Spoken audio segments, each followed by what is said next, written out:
their own portion of the wall. No man built in front of another man's house.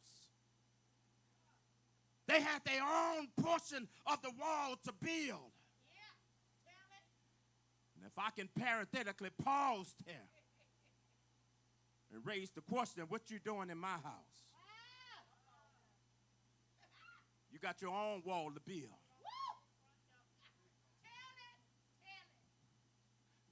Why are you spreading mortar and concrete in front of my house when there's holes in front of yours?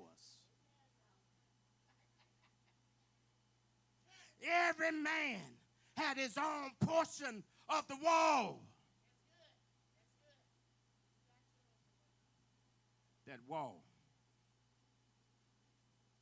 That wall stood as security. That wall was a fortified place that kept the enemies out.